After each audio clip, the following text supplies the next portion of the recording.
어느 날 갑자기 비밀 문서가 공개되면서 XRP 가격이 수천 달러로 솟구칠 거라는 이야기, 리플 투자자라면 한 번쯤 들어보셨을 법합니다.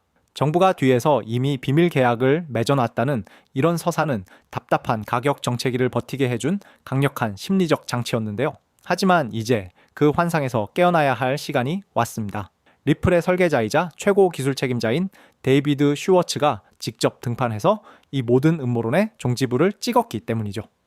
그는 본인의 위치에서 그런 거대한 계획을 모를 리가 없다는 점을 강조하며 99%의 정보는 이미 세상에 공개되어 있다고 단언했습니다. 이건 보유자들의 기대를 깎으려는 게 아니라 근거 없는 믿음 대신 검증 가능한 데이터 위에서 진짜 가치 평가를 시작해야 한다는 날카로운 경고라고 볼 수 있습니다. 음모론이 사라진 자리를 채우고 있는 건 놀랍게도 압도적인 숫자들입니다. 최근 XRP 레저 위에 토큰화된 실물 자산, 즉 RWA 규모가 단 하루 만에 8억 960만 달러나 늘어나며 전체 35억 달러 수준에 도달했습니다. 단 24시간 만에 35%가 폭등한 수치인데요. 이로써 리플은 솔라나나 폴리곤 같은 쟁쟁한 경쟁자들을 제치고 글로벌 5위권의 RWA 체인으로 급부상했습니다. 물론 특정 에너지 자산의 비중이 높다는 점은 지켜봐야겠지만 핵심은 자산 발행자들이 실제 금융장부로서 XRP 레저를 선택하기 시작했다는 명확한 시그널이 감지되었다는 사실입니다. 보이지 않는 비밀 문서보다 훨씬 더 무서운 변화가 우리 눈앞의 데이터에서 이미 시작된 거죠. 리플 수석 부사장 마커스 인건은 현재 가격과 수요 사이에 존재하는 묘한 시차를 지적합니다. XRP가 단순히 사고 파는 투기 자산에서 실제 금융기관이 사용하는 인프라 자산으로 이동하는 거대한 과도기에 들어섰다는 분석인데요. 실제로 XRP 레저 위의 토큰화 자산 규모는 1년 사이 2억 달러 수준에서 20억 달러 이상으로 10배 넘게 커졌습니다. 이건 단순한 성장이 아니라 리플의 체급 자체가 바뀌고 있다는 뜻입니다. 이제 XRP는 개미들의 희망 회로가 아니라 거대 금융기관들의 장부로서 그 존재, 가치를 재정의하고 있는 단계라고 볼 수 있습니다. 그런데 왜 이렇게 좋은 뉴스들이 쏟아지는데 가격은 제자리 걸음일까요? 이걸 욕조 이론으로 설명해 볼 수 있습니다. 현재 XRP 시장에는 현물 ETF를 통해 12억 8천 천만 달러라는 거대한 자금이 계속해서 흘러 들어오고 있습니다.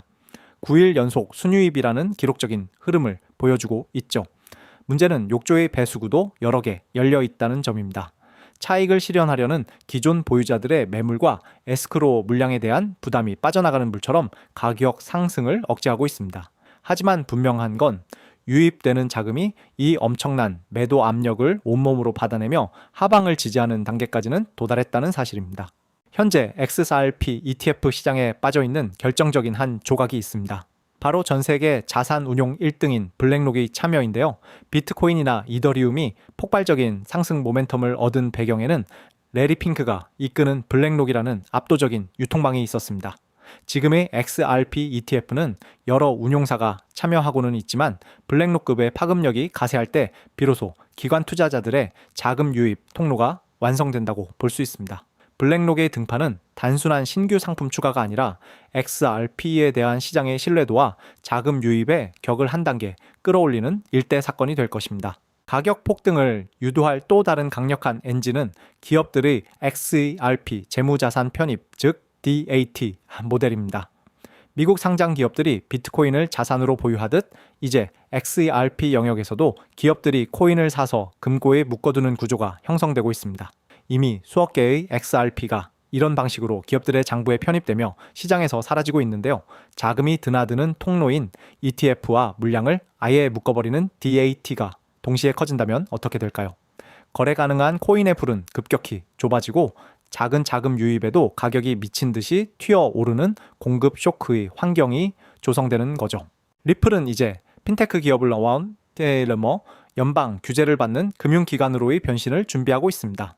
리플 내셔널 트러스트 뱅크 신청과 클래리티 법안 같은 제도적 정비는 기관 자금이 합법적으로 들어올 수 있는 고속도로를 까는 작업인데요. 법적 지위가 명확해진다는 건 단순히 규제가 끝난다는 의미를 넘어 보수적인 대형 자금들이 본격적으로 유입될 수 있는 안전판이 마련된다는 뜻입니다.